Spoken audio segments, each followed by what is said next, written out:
The metallic click of handcuffs snapping shut on my son's wrists is a sound I'll never forget. It's 3:47 p.m. on a Tuesday. My 17-year-old son, Braxton honor roll student, varsity track team, works weekends at the local bike shop, is being dragged across our own sidewalk by two middle-aged men in Halloween costume police uniforms, complete with crooked plastic badges reading Willowbrook HOA Security. I'm District Attorney Helena Caldwell, and I just pulled into my driveway to witness what can only be described as the world's most pathetic kidnapping attempt. The taller, fake cop, reeking of stale cigarettes and desperation, turns to me. "Ma'am, your son was loitering in violation of community standards." I step out in my courtroom heels, prosecutor's instincts fully activated. "Gentlemen, you have exactly 30 seconds to explain why you're committing multiple felonies on my property before I have you both in federal prison. What would you do if wannabe mall cops tried to arrest your teenager for walking home? Drop your state below. Let's see how deep this HOA madness goes nationwide. Let me back up and tell you how we got here. 3 months ago, I thought buying a house in Willowbrook Estates was the smartest decision I'd ever made. Fresh off a brutal divorce, I wanted a quiet suburban life for me and Braxton. Good schools, tree-lined streets, the kind of place where your biggest worry is whether the HOA approves your mailbox color. I'm Helena Caldwell, 15-year veteran district attorney who's put away everyone from crooked cops to corporate embezzlers. Braxton's my only kid, 17, honor roll, runs the 800-meter in under 2 minutes, and somehow still finds time to fix bikes at Murphy's Cycle Shop on weekends. We'd been living in a downtown apartment near the courthouse, but after the divorce settlement came through, I wanted him to have a real home with a yard and neighbors who actually knew each other's names. The smell of freshly ground coffee beans fills our kitchen every morning at 6:15 a.m. as I watch Braxton stretch for his preschool run. Steam fogs the kitchen window while he does his hamstring routine on our back patio, and for those first few weeks, I actually believed we'd found our little slice of suburban paradise. Then I met Vivian Thornberry. Picture Karen, but with a marketing degree and a husband on the city council. Vivian drives a silver Mercedes with H-Health nut vanity plates, ironic, considering I've never seen her exercise despite the constant athleisure uniform. She's got this signature cucumber melon body spray that lingers in elevator cars long after she's gone, and she's installed Ring cameras facing every possible direction from her corner lot mansion on Magnolia Circle. Vivian introduced herself as the Community Standards Coordinator, a title that doesn't actually exist in our HOA bylaws, but she acts like she's running the Pentagon. Her husband Gerald sits on the city council, and she name-drops his connections approximately every third sentence. 3 weeks after we moved in, the harassment started. Braxton was walking home from track practice, 4:15 p.m., broad daylight, still wearing his Willowbrook High singlet. I was in court prosecuting a police brutality case when my phone buzzed with a text. "Mom, weird guys following me home." By the time I pulled into our driveway, 2 men in costume shop police uniforms had my son in handcuffs. The crunch of gravel under Vivian's Mercedes tires told me she'd been watching the whole thing unfold from her surveillance post. Chuck Brennan and Dale Fisketti later learned their names, used to work mall security before Vivian hired them through some sketchy private security company. They demanded Braxton's ID, claimed he didn't belong in this neighborhood, and when he calmly provided his school ID and house key, Chuck actually said, "Yeah, right, kid. We know all the important families here." The metallic click of those handcuffs, the smell of stale cigarettes on Chuck's breath, those details are burned into my memory forever. I stepped out of my car, still wearing my prosecutor's blazer, fury building with each step. "Gentlemen, I need to see your post-certification, your department affiliation, and your legal authority to detain a minor." Chuck puffed out his chest. "We're contracted through the HOA, lady. Mind your business." That's when my prosecutor voice kicked in, the same tone that's made seasoned detectives nervous. "My business is ensuring the law is followed. You're currently committing kidnapping, false imprisonment, and impersonating law enforcement officers. Release him, now." I showed them my DA badge, and suddenly Dale started sweating through his polyester uniform. They uncuffed Braxton faster than you could say lawsuit, but the damage was done. As they retreated to their white Crown Victoria, Vivian emerged from her house wearing that smug smile I'd come to despise.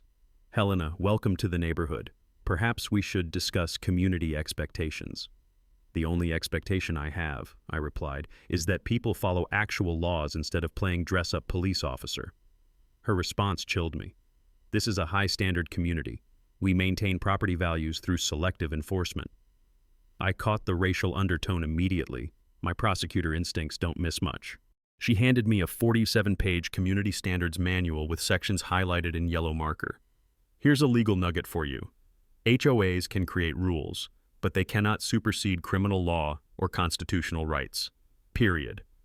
Any HOA that tries to enforce standards through intimidation is asking for federal civil rights charges. As I stood there holding that ridiculous manual, I realized I wasn't just dealing with a power-hungry neighbor.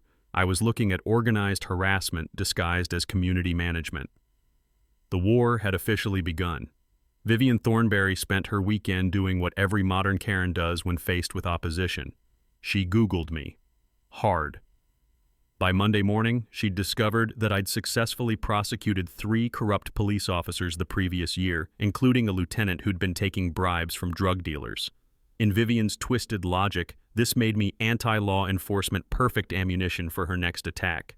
She called an emergency HOA board meeting for Tuesday night, giving residents exactly 24 hours notice. The invitation arrived via certified mail with mandatory homeowner orientation stamped across the top in red ink, subtle as a brick through a window. I walked into the musty community center meeting room to find 12 residents sitting in folding chairs, all white, all looking like they'd rather be anywhere else. The fluorescent lights buzzed overhead like angry wasps, and the air smelled like industrial carpet cleaner and nervous sweat. Board President Marcus Webb, a nervous accountant who clearly let Vivian run the show, shuffled through a stack of papers while avoiding eye contact.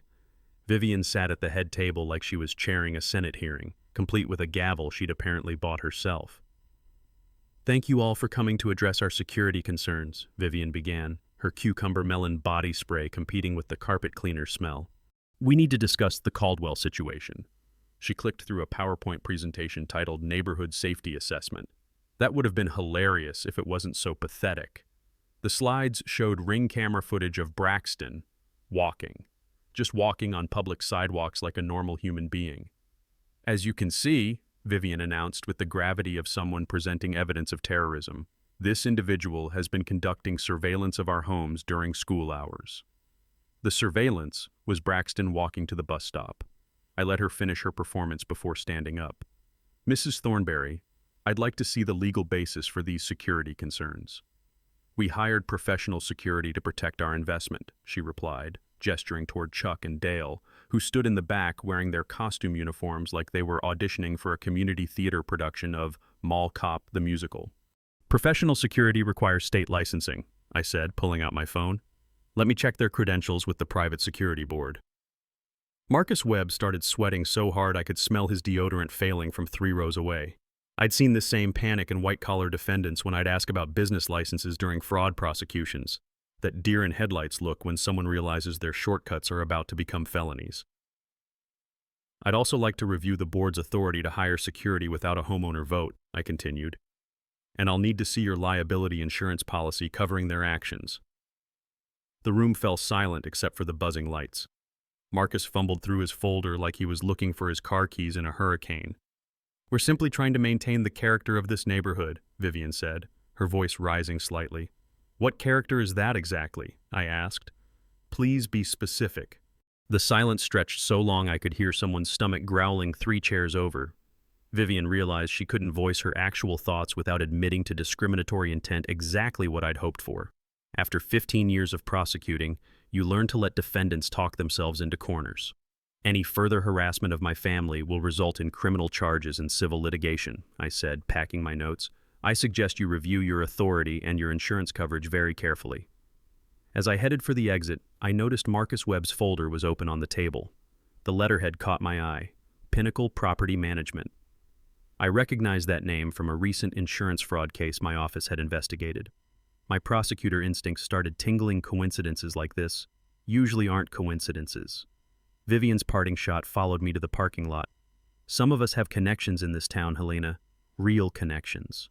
Walking to my car, I overheard 2 residents whispering by the community center entrance. "I don't like this," one muttered. "She seems reasonable." "Vivian says if we don't present a united front, our property values will crash," the other replied. That's when I realized some of these neighbors weren't malicious. They were scared. Vivian had convinced them that their financial security depended on supporting her harassment campaign. I'd seen the same dynamic in organized crime cases where legitimate businesses get pressured into supporting criminal enterprises through fear of economic retaliation. I drove home planning my research strategy. If Vivian wanted to play games, she'd pick the wrong prosecutor to mess with. But first, I stopped at the grocery store for milk and bread. The teenage clerk looked up from scanning my items and asked, "Aren't you the new district attorney?" "Yes, why?" "My manager told us to watch out for you. Said you're some kind of radical troublemaker." I handed him my credit card, the plastic making that familiar tap against the card reader. "Son, I prosecute actual troublemakers. There's a difference." As I loaded groceries in my car, I wondered how many other local businesses Vivian had warned about the dangerous new resident in Willowbrook Estates. The scope was expanding beyond simple neighborhood harassment. Vivian was actively trying to isolate us from the entire community, a classic intimidation tactic I'd seen organized crime use to pressure witnesses. Game on. Vivian's next move came straight from the social media harassment playbook. She created a Facebook group called Willowbrook Community Safety and started posting ring camera footage of Braxton with captions that would make a tabloid editor blush. "Unknown individual surveilling neighborhood properties," she wrote under a video of my son walking home from school with his backpack. "Community vigilance required." She also shared screenshots from my court cases, completely out of context, of course, with misleading headlines like, "Local DA lets violent criminals walk free." Never mind that those cases involved plea bargains that put dangerous people behind bars for decades. Details don't matter when you're building a narrative. The blue glow of laptop screens lit up windows across Willowbrook at 11 p.m. as neighbors scrolled through her inflammatory posts, probably wondering if they should be afraid of the teenager who helped Mrs. Patterson carry her groceries last week. Since Vivian couldn't directly confront me again without risking criminal charges, she went after Braxton through a proxy attack that would make a mob boss proud. Her tennis partner happened to sit on the school board. What are the odds? And suddenly Principal Davis was calling me for an urgent meeting about anonymous community concerns. I sat in his office the next afternoon, still wearing my courtroom suit, while he showed me printed screenshots from Vivian's Facebook group. "Mrs. Caldwell, I've received several complaints that Braxton threatened other students," he said, clearly uncomfortable with the whole situation. "From whom?" I asked. The complaints were anonymous, but... "Principal Davis, my son has a 3.8 GPA, perfect attendance, and coaches younger kids at track meets. Are you seriously telling me you're investigating anonymous Facebook rumors?" He shifted in his chair. "We have to take all threats seriously." "Show me one specific threat. Give me one witness. Provide one piece of actual evidence that isn't a social media post from someone with a grudge." The silence told me everything I needed to know. While Vivian played her proxy games, I was conducting my own investigation using DA resources completely legally, since I'd witnessed crimes being committed. I pulled the file on Pinnacle Property Management from our insurance fraud case and discovered a pattern that made my prosecutor senses go into overdrive. Pinnacle had been overbilling HOAs across 3 counties, charging premium rates for bottom-tier services. I remembered testifying about their inflated contracts during a previous trial. They'd bill HOAs $150 per hour for certified security professionals while paying minimum wage to unlicensed guards like Chuck and Dale. But here's what made it interesting. Gerald Thornberry had received a $15,000 consulting fee from Pinnacle last year, according to public records I'd subpoenaed for another case. City council members are required to disclose potential conflicts of interest when voting on contracts, but Gerald had somehow forgotten to mention his Pinnacle payday when approving their security services for municipal properties. Meanwhile, Braxton was having his own awakening. Instead of being intimidated by Vivian's harassment campaign, he started fighting back with the weapons of his generation, technology and documentation. He set up a discrete camera system using his phone and a few strategically placed devices, time-stamping and GPS tagging every interaction with the fake security patrol. I'd taught him about evidence preservation during my prosecutions. Kids absorb more than you think when you bring work stories home. His footage revealed something fascinating. Chuck and Dale only patrolled during school hours when teenagers weren't around to witness their intimidation tactics. They spent most of their time harassing elderly residents who couldn't fight back effectively. One video showed them confronting Mrs. Mia, the sweet grandmother from Maple Street, demanding she remove her unauthorized flower garden from her own front yard. Another caught them telling Mrs. Rodriguez's landscaper he couldn't park in her driveway while trimming her hedges. The harassment campaign wasn't just targeting us, it was targeting anyone who didn't fit Vivian's vision of suburban perfection.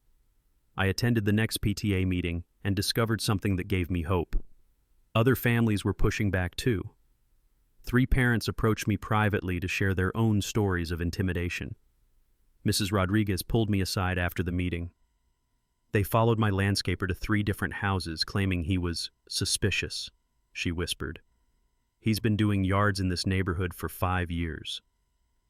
Mr. Johnson, who lived 2 streets over, added, "They question my nephew for visiting too often. He's in college and stays here on weekends to help with my wife's cancer treatments."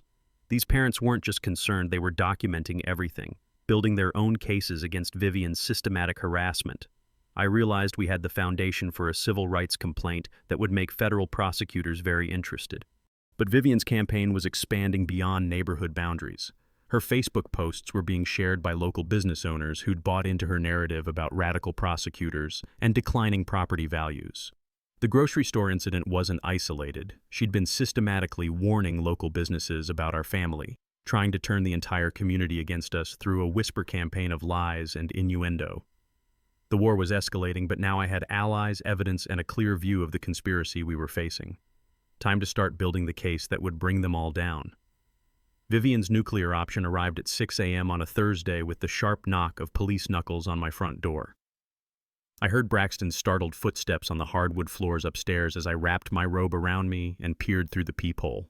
2 actual police officers stood on my porch, Sergeant Williams, a professional I'd worked with on dozens of cases, and Officer Knox, an eager rookie who looked like he'd rather be anywhere else. "Ma'am, we're following up on a complaint," Williams said when I opened the door. His tone was respectful but strained, the kind of voice cops use when they're following orders they don't agree with. "Sergeant, I assume you reviewed the complainant's credibility before showing up at a district attorney's residence at dawn?" Williams shifted uncomfortably. "We received a report that you made threatening statements about local officials." Knox started to speak, but Williams cut him off with a look that could melt steel. Smart move. Rookie cops talking to prosecutors without supervision is how careers get derailed. I'd seen this same tactic during organized crime cases: file false police reports to harass witnesses and victims until they stopped cooperating.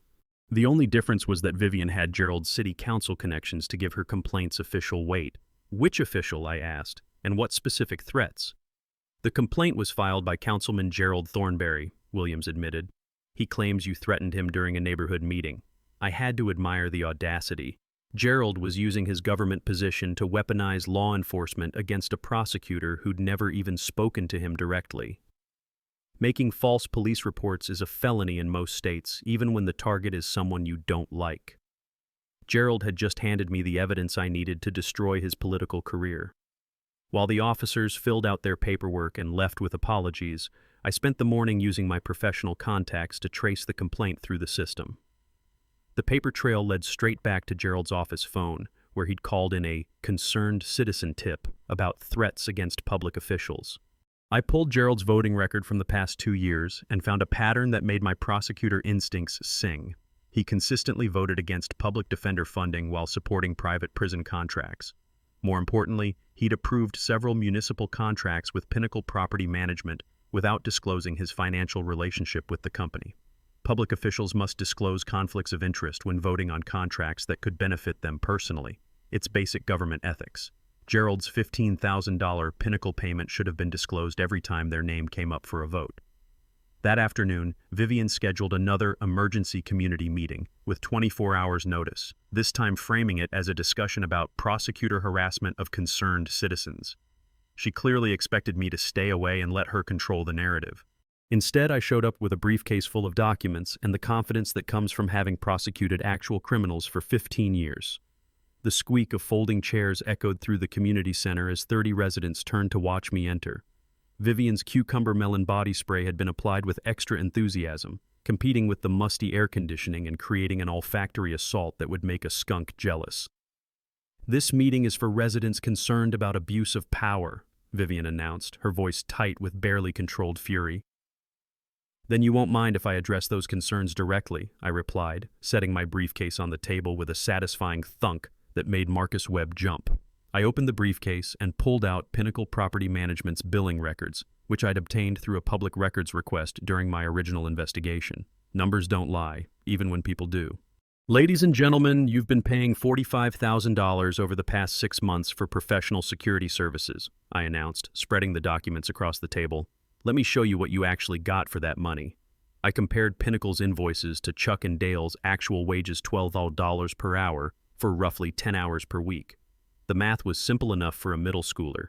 The residents were paying a 300% markup for unlicensed security theater. The collective intake of breath from 30 people sounded like air being sucked out of the room. Furthermore, I continued, Councilman Thornberry received undisclosed payments from Pinnacle while voting to approve their municipal contracts. City council members are required by law to recuse themselves from votes involving personal financial interests. Gerald's face went from red to pale to green in about 15 seconds. Marcus Webb started hyperventilating into his folder. But the real bombshell came when Braxton walked in with his laptop and connected it to the room's projector. His compilation video showed Chuck and Dale systematically harassing residents, Mrs. Mia crying as they threatened to report her illegal flowers, the Rodriguez family's landscaper being followed like a criminal, elderly Mr. Patterson being questioned for walking his dog on public sidewalks. The room erupted. Mrs. Patterson stood up and pointed at Vivian. You told us this was about property values. These men have been stalking our families. The facade was crumbling, and Vivian knew it. Time for the final revelation that would end her reign of terror forever. Working late in my DA office that Friday night, surrounded by the familiar smell of old case files and cold coffee, I cross-referenced Pinnacle Property Management with every case that had crossed my desk in the past 3 years. What I discovered made my blood run cold. Pinnacle wasn't just committing insurance fraud, they were running a sophisticated civil rights violation scheme disguised as community security. Their business model was diabolically simple. Target newly integrated neighborhoods, create fake security emergencies, then profit from racial anxiety while billing inflated rates for worthless services. I'd prosecuted organized crime rings with less coordination than this operation. The internal emails from my previous fraud case told the whole story. Pinnacle executives discussing demographic management and maintaining neighborhood character in language that would make 1950s segregationists proud. They specifically targeted prosecutors, teachers, civil rights advocates, anyone who might recognize discrimination and fight back effectively. But here's what made me reach for my secure phone to call FBI agent Sarah Morrison. Vivian didn't just coordinate with Pinnacle. She owned 30% of the company. Helena, we've been building a case against Pinnacle for 2 years, Morrison told me over an encrypted line. The Civil Rights Division has been waiting for the perfect test case to nail them on federal charges. My neighborhood wasn't random harassment. It was their beta test for a national expansion. Morrison explained their full scope. 47 neighborhoods across 12 states, all following the same playbook. Create problems, sell expensive solutions, target families in their first 2 years of homeownership when they're most vulnerable to financial pressure and community intimidation. The average targeted family matched our profile exactly. Professional minorities who'd recently bought homes in previously segregated areas. They'd use consumer data purchased from marketing companies to identify the right families to harass, then deploy their fake security teams to create an atmosphere of fear and surveillance. Meanwhile, Braxton had been conducting his own investigation using timing apps and metadata analysis. His tech-savvy generation approaches problems differently than mine, where I think evidence and testimony, he thinks data patterns and digital forensics. His discovery was brilliant. The fake security patrols only appeared when specific families were present. White families with ring cameras never saw Chuck and Dale. The harassment was surgically precise, designed to be invisible to potential witnesses while maximizing psychological pressure on targets. "Mom, look at this," he said, showing me his laptop screen filled with GPS coordinates and timestamps. "They're not patrolling, they're stalking, and I can prove it with metadata that's impossible to fake." That's when I realized we weren't just fighting neighborhood bullies. We were sitting on evidence for what could become the largest Fair Housing Act prosecution in decades. Agent Morrison confirmed my suspicions during our secure video call. Pinnacle's been using this model to maintain residential segregation while generating millions in fraudulent billing. Your case could be the domino that brings down their entire network. The The scope was staggering. If we could prove conspiracy, and the evidence was overwhelming, every Pinnacle executive would face federal RICO charges carrying potential life sentences. But Vivian was panicking. Her political contacts had warned her that federal agents were asking questions about Pinnacle's operations. In her desperation to destroy evidence, she'd canceled the security contract immediately and started deleting social media posts. Destroying evidence during a federal investigation is obstruction of justice, another felony to add to her growing list of charges. Her panic moves were creating more criminal liability with each desperate attempt to cover her tracks. I leaned back in my office chair, watching the city lights twinkle through my window, and realized the personal had become political. This wasn't just about protecting my family anymore. We were fighting for the civil rights of hundreds of families across multiple states. Vivian Thornberry thought she was dealing with an annoying neighbor. She was about to discover she'd picked a fight with the federal government. And in that fight, I held all the cards. Saturday morning sunlight streamed through my kitchen windows as I hosted the most important strategy session of my prosecutorial career. The smell of freshly brewed coffee mixed with the sound of Braxton's keyboard clicking as he organized our digital evidence into a comprehensive database. Agent Morrison sat at my kitchen table reviewing federal statutes while Mrs. Rodriguez spread out 18 months of harassment documentation she'd been quietly collecting. Mr. Johnson, who worked for the State Insurance Commission, had brought industry analysis showing Pinnacle's fraud patterns across multiple states. "Here's how we coordinate this," Morrison explained, stirring her coffee. "Federal prosecutors handle the RICO charges and civil rights violations, while Helena provides state-level fraud and ethics violations. Simultaneous prosecution prevents forum shopping and ensures maximum penalties." I'd learned from prosecuting organized crime that coordination between jurisdictions is everything. When defendants can't play state courts against federal courts, they lose their primary escape route and usually start cooperating quickly to reduce sentences. Braxton had evolved into our tech warfare specialist, creating what he called a blockchain time-stamped evidence vault that made our documentation tamper-proof for court proceedings. Every video, every GPS coordinate, every metadata tag was cryptographically secured in ways that would make evidence tampering impossible to hide. "We need to expand beyond this neighborhood," I said, reviewing Morrison's case files. "If Pinnacle is operating in 47 communities, we need a class action approach that shares legal costs and strengthens individual claims." Mrs. Rodriguez nodded enthusiastically. "My husband's immigration law practice has clients in 3 other Pinnacle neighborhoods. They've been afraid to speak up because of their visa status, but they're documenting everything." That's when I realized the full scope of Pinnacle's predatory strategy. They deliberately targeted immigrant families and others who might be reluctant to contact law enforcement, knowing their victims would suffer in silence while they profited from systematic harassment. Morrison suggested something that made my prosecutor instincts both excited and terrified: allowing Vivian to escalate while wearing an FBI wire. Let her make explicitly racist statements we can use in federal court. Her narcissism won't let her stay quiet. Initially, I refused too dangerous for Braxton, but he surprised me by volunteering. "Mom, I want to help stop them from doing this to other kids," he said, his voice steady with determination. "You taught me that standing up to bullies is worth some risk." Morrison provided military-grade panic button technology disguised as a smartwatch that could alert FBI agents within 90 seconds. We'd let Vivian reveal her true motivations while federal agents monitored every word. Mr. Johnson's insurance industry connections proved invaluable for applying financial pressure. He filed fraud complaints with 3 major insurance companies, triggering industry-wide investigations that could destroy Pinnacle's business model overnight. "Insurance companies share fraud databases," he explained.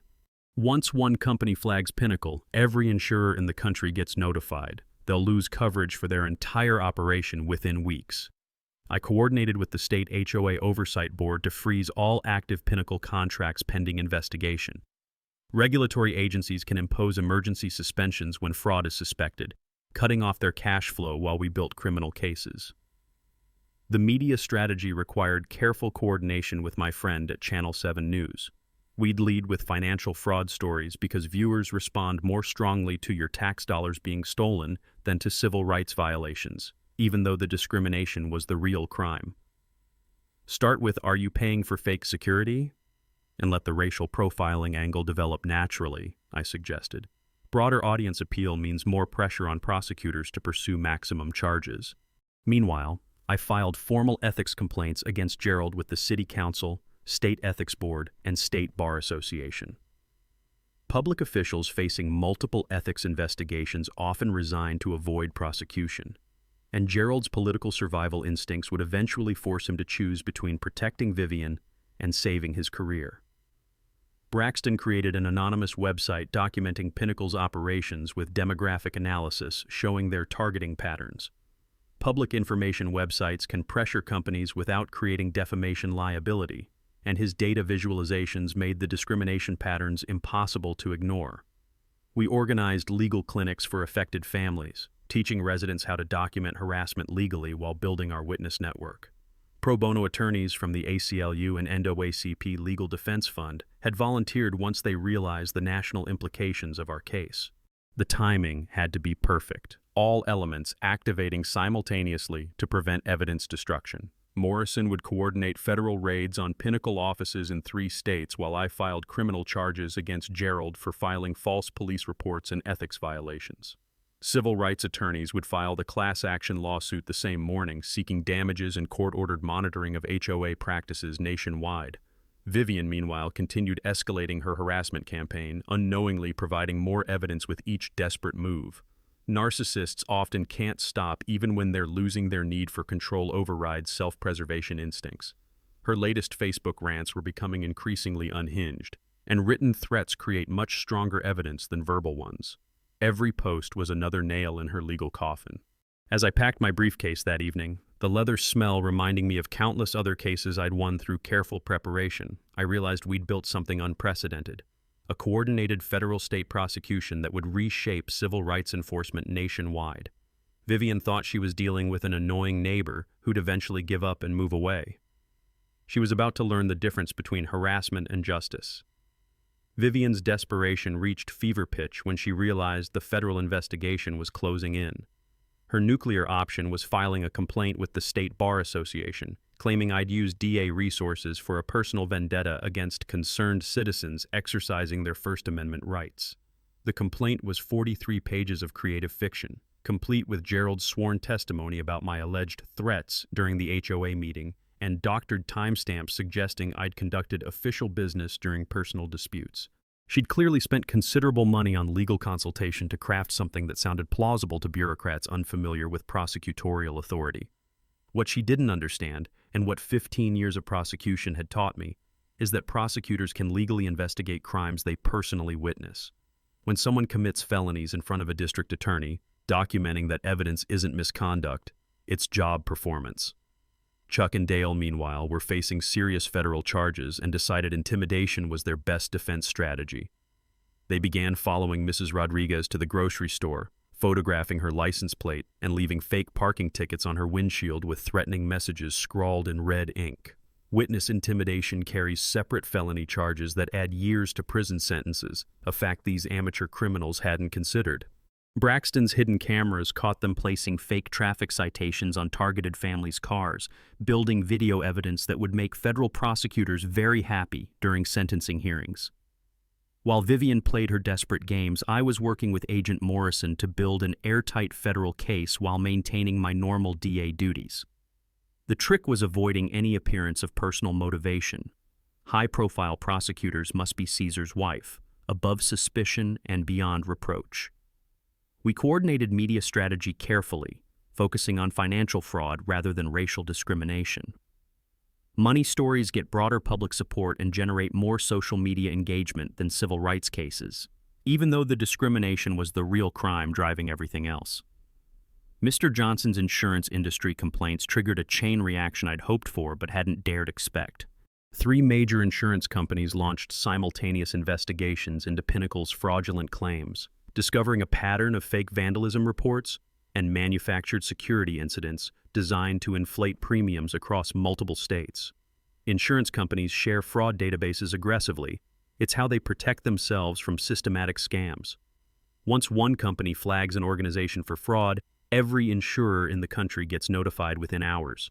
Pinnacle's business model was collapsing as insurance partnerships terminated and cash flow dried up.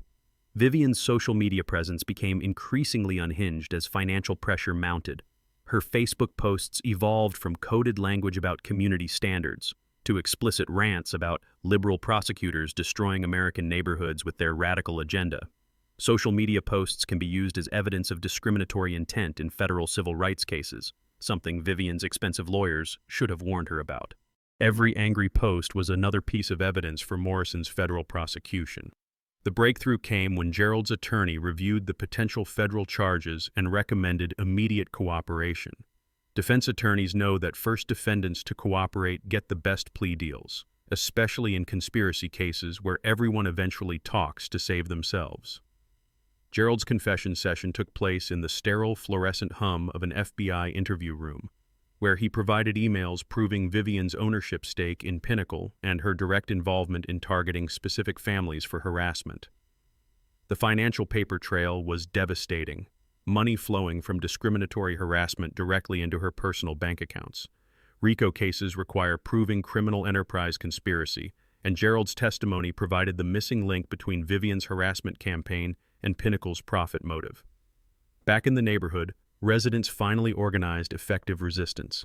Mrs. Patterson collected 73 signatures on a petition demanding Vivian's removal from any HOA authority and a complete financial audit of all security contracts. Homeowners can call special elections to remove board members when fraud is suspected democracy in action defeating top-down corruption. Grassroots organizing was achieving what legal threats couldn't: complete loss of community support for Vivian's reign of terror. The local news story went viral within hours of broadcast. Fake cops, real fraud, HOA scam exposed. Financial fraud stories get shared more aggressively than discrimination stories, and the combination of injustice and resolution created perfect social media engagement. National news networks picked up the story when they realized Pinnacle was operating across 12 states, making it a federal story with local impact everywhere. Vivian's mugshot from an unrelated traffic stop became an internet meme representing HOA tyranny nationwide. Agent Morrison coordinated simultaneous FBI raids on Pinnacle offices, while I watched from my kitchen window as federal agents executed search warrants on their local headquarters. The rumble of FBI trucks and flash of camera bulbs as media covered the raids sent a clear message that this was serious federal prosecution, not neighborhood drama. But Vivian's most dangerous moment came when she confronted Braxton directly outside his school, her desperation overriding any remaining self-preservation instincts. "This is all your fault," she screamed at my 17-year-old son. "You destroyed our neighborhood." The sharp beep of Braxton's FBI panic button echoed across the school parking lot as federal agents responded within 90 seconds, just as Morrison had promised. That confrontation, caught on school security cameras, provided evidence of direct threats against a minor, the final piece of evidence that would guarantee Vivian's federal conviction. Vivian's final desperate act came at 2:47 a.m. on a Tuesday morning when she decided that if she couldn't destroy the evidence legally, she'd burn it to the ground. The acrid smell of burning papers mixed with gasoline fumes as flames engulfed Pinnacle Property Management's strip mall office. Orange light danced across Vivian's Mercedes windshield as she sat in the parking lot, watching her criminal empire literally go up in smoke. Neighbors called 911 when the glow became visible 3 blocks away, and fire trucks arrived to find financial documents still smoldering in the parking lot. Fire Marshal Jenkins determined the cause within hours. Accelerant residue doesn't lie, and security cameras don't sleep. Vivian's Mercedes was clearly visible in the parking lot at 2:43 a.m., 4 minutes before the first flames were reported. Professional arson investigations can reconstruct timelines with surgical precision, and this one painted a picture of desperation so complete it was almost pathetic. The beautiful irony? Digital financial records stored on Pinnacle's cloud servers survived the fire perfectly. Burning physical documents in 2024 is like trying to destroy the internet by smashing your computer. It accomplishes nothing except adding arson charges to your already impressive criminal resume. I resisted every prosecutor instinct screaming at me to arrest Vivian immediately. Agent Morrison and I had agreed to let the federal case build completely before filing charges, avoiding double jeopardy issues that could let her escape serious consequences. Patience is a prosecutor's greatest weapon, especially when defendants keep digging deeper holes with each panicked move. Destroying evidence during a federal investigation carries obstruction of justice charges that often result in longer sentences than the original crimes. Vivian's attempt to cover her tracks was creating more criminal liability with each desperate action. The community rallied in ways that reminded me why I became a prosecutor in the first place. Residents organized a legal defense fund for families targeted by harassment, with local businesses donating thousands of dollars to ensure everyone could afford quality representation in the civil rights lawsuit. Economic pressure can force accountability faster than legal proceedings, and community boycotts of businesses that supported Vivian's campaign sent a clear message about consequences for enabling discrimination. The weekend farmers market buzzed with vendors discussing the case like it was a sporting event where good was finally winning. Gerald's complete cooperation provided FBI agents with Pinnacle's full organizational chart, revealing executives in 12 states who'd been running identical harassment schemes for years. Federal plea deals require disclosure of all known crimes, refuse to tell everything, and your cooperation agreement gets voided faster than a bad check. The demographic targeting was even more sophisticated than we'd suspected. Pinnacle purchased consumer data from marketing companies to identify minority families with professional jobs who'd recently bought homes in previously white neighborhoods. Using consumer data for discriminatory purposes violates federal civil rights laws in ways that carry severe penalties. The federal grand jury returned a 47-count indictment that read like a prosecutor's greatest hits collection. RICO violations, civil rights conspiracy, mail fraud, wire fraud, and now arson. Federal indictments only require probable cause rather than proof beyond reasonable doubt, but this evidence would have convinced a jury of skeptical defense attorneys. Multiple federal felonies often result in life sentences, especially when they involve systematic civil rights violations spanning multiple states. Vivian was facing the legal equivalent of a death penalty. Chuck and Dale, realizing they were staring at decades in federal prison, agreed to testify against Vivian in exchange for reduced sentences. Lower-level criminals get better deals for testifying against leaders. That's how conspiracy cases work. Their detailed testimony about instructions to target specific families would provide multiple independent witnesses to strengthen the prosecution. The day of Vivian's arrest provided the kind of dramatic footage that makes prosecutors' careers and defendants' nightmares. FBI agents arrived as she loaded suitcases into her Mercedes, clearly planning to flee jurisdiction before charges were filed. Her attempt to claim diplomatic immunity, despite never having worked for any government, demonstrated the legal ignorance that makes situations worse for defendants who think they're smarter than the justice system. The metallic click of handcuffs and slam of car doors echoed across Magnolia Circle as neighbors watched from windows, many recording video for their own social media posts. My press conference that afternoon, coordinated with federal prosecutors, focused on protecting homeowners from fraud rather than racial discrimination. Joint state-federal press conferences demonstrate serious commitment to prosecution and send clear messages to other potential defendants. No homeowner should pay premium prices for fake security that actually makes them less safe, I announced to assembled reporters. Public messaging works better when financial crimes lead the story, even though civil rights violations are the heart of the case. The class action lawsuit filed that morning sought $50 million in damages from 73 families across 12 states, with court-ordered monitoring of HOA practices nationwide. Multiple plaintiffs share legal costs and strengthen individual claims while creating precedent for future civil rights enforcement. National media coverage intensified as the story combined local corruption with federal implications. Vivian's mugshot became a social media meme representing HOA tyranny, and visual evidence of absurd criminality undermines defendant credibility in ways that help prosecutors during jury selection. The state attorney general offered me promotion to head the Civil Rights Division, recognizing that high-profile prosecutions can launch political careers and drive policy changes. But first, we had to finish what Vivian started. The Willowbrook Community Center had never seen anything like it. 200 angry residents packed the auditorium for the City Council's emergency hearing on HOA reform legislation, with overflow crowds watching on screens in the lobby. The squeak of folding chairs mixed with the murmur of anxious voices and the bright glare of news cameras from 3 major networks. I attended as a citizen, not as a prosecutor. This was the community's moment to demand justice, and my role was to let them lead while providing legal expertise when needed. Then Vivian Thornberry walked through the front doors. Released on federal bail pending trial, she strode into that packed auditorium like she owned the place, flanked by her expensive attorney who looked like he'd rather be defending parking tickets. The crowd's murmur turned into an angry buzz as she approached the public comment microphone. Federal defendants can attend public hearings unless specifically prohibited by bail conditions, but her attorney was visibly cringing as Vivian insisted on setting the record straight before 200 witnesses and live television coverage. Criminal defendants rarely improve their situations by speaking publicly, something her lawyer undoubtedly explained during the car ride over. "I was protecting our property values from undesirable elements," Vivian announced into the microphone, her voice carrying the same entitled confidence that had started this entire mess. The auditorium fell silent. Even the news cameras seemed to pause. I stood slowly from my seat in the third row. "Mrs. Thornberry, when you say undesirable elements, are you referring to my honor roll son as undesirable?" The sharp intake of breath from 200 people sounded like air being sucked from the room. Reporters' pens scratched frantically across notebooks as Vivian realized she'd just provided clear evidence of discriminatory intent on live television.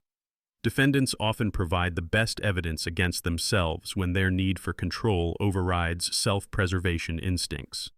Braxton took the microphone next, connecting his laptop to the auditorium's projector with the confidence of someone who'd spent months preparing for this moment.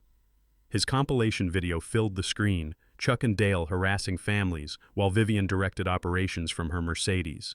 Mrs. Mia crying as fake cops threatened to report her flower garden, the Rodriguez family's landscaper being followed like a fugitive.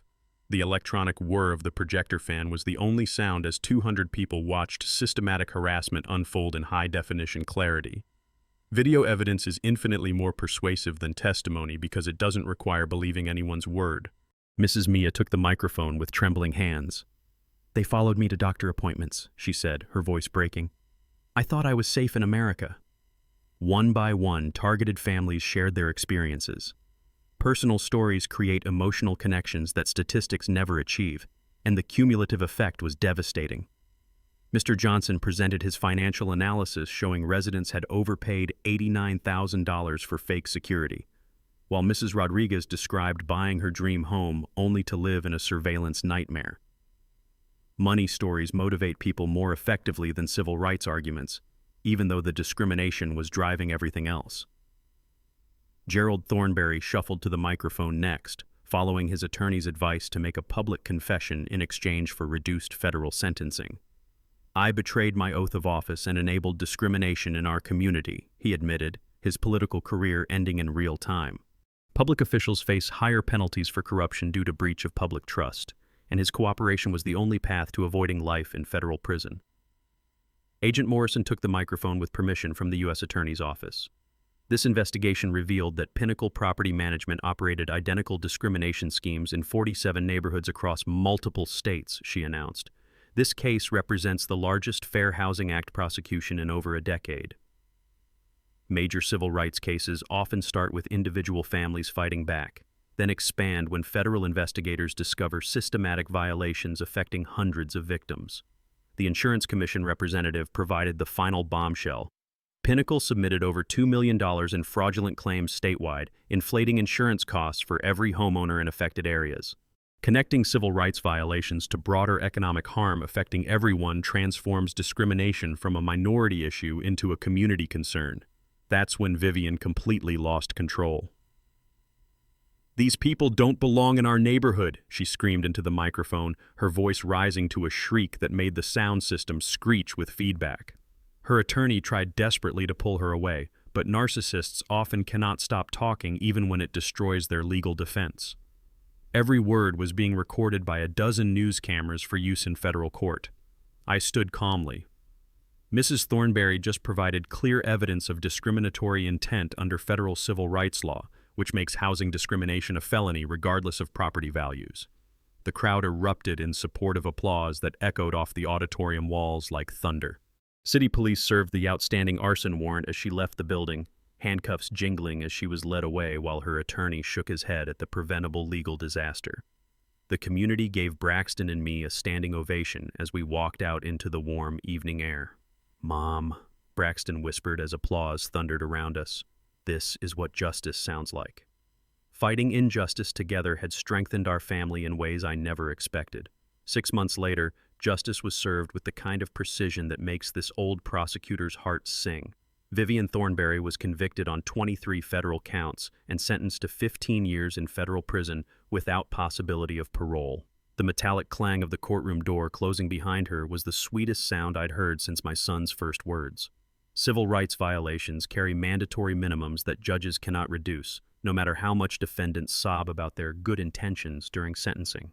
Gerald received 3 years for cooperation, but lost his pension, political career, and the respect of everyone who'd once called him friend. The musty smell of his empty city council office lingered for weeks after his resignation, the scent of political corruption finally exposed to sunlight. Chuck and Dale each received 18 months plus supervised probation. They're currently washing cars at a strip mall in the next county, which honestly seems more suited to their investigative skills than pretending to be law enforcement. The class action settlement exceeded our wildest dreams. $50 million for 73 families across 12 states. Braxton and I received $100,000, which we immediately donated to establish the Caldwell Family Civil Rights Scholarship. Each targeted family received between $75,000 and $150,000, enough to heal financial wounds while sending a clear message that discrimination is expensive. My career took an unexpected turn when the state attorney general offered me the newly created Civil Rights Enforcement Division. High-profile cases launch political careers, and my personal experience with harassment drives policy changes that protect families statewide. Some mornings I sit in my corner office, leather chair creaking as I review cases, and marvel at how fighting for my son's dignity became fighting for everyone's rights. Braxton received a full scholarship to study criminal justice, planning to become the civil rights attorney I always hoped he could be. His smartphone documentation techniques are now taught in law schools nationwide, proof that teenage persistence and technology can change the world when properly channeled. Willowbrook Estates became everything I'd hoped when we first moved here. The new HOA board focuses on playground maintenance and holiday festivals instead of surveillance and harassment.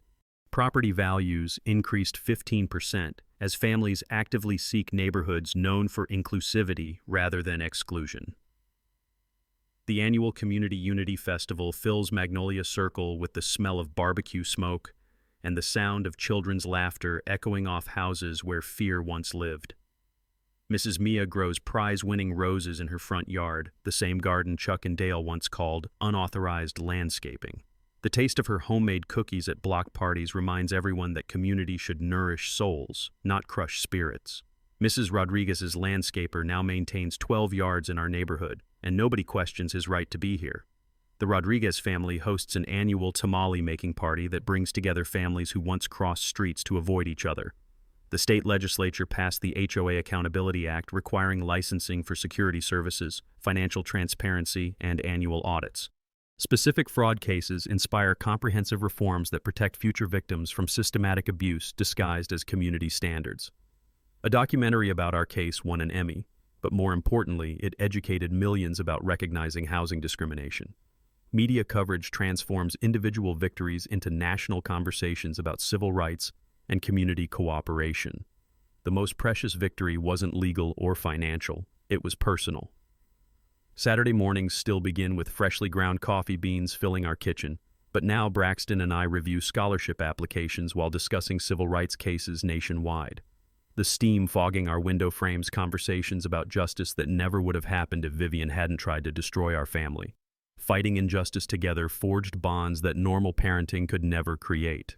Here's your practical takeaway. If you face HOA harassment, document everything with timestamps and GPS coordinates, contact state civil rights agencies immediately, and never fight alone. Evidence defeats discrimination more effectively than anger, and organized resistance overcomes individual intimidation. Technology gives ordinary families extraordinary power when used strategically. The Caldwell Civil Rights Scholarship has funded 12 students fighting discrimination in their communities. Converting personal struggle into lasting community benefit ensures our battle helps families we'll never meet. Justice isn't revenge. It's preventing the next family from suffering what you endured. Share your HOA nightmare stories in the comments below. Every story helps other families recognize discrimination disguised as community standards. Your experiences create support networks for people fighting similar battles. Hit that subscribe button and join the Karen Stories family for more tales of ordinary people defeating extraordinary injustice. Because everyone deserves to live free from harassment, and together we're building communities where all families can thrive. Remember, when good people stand up to bullies, bullies lose, every single time.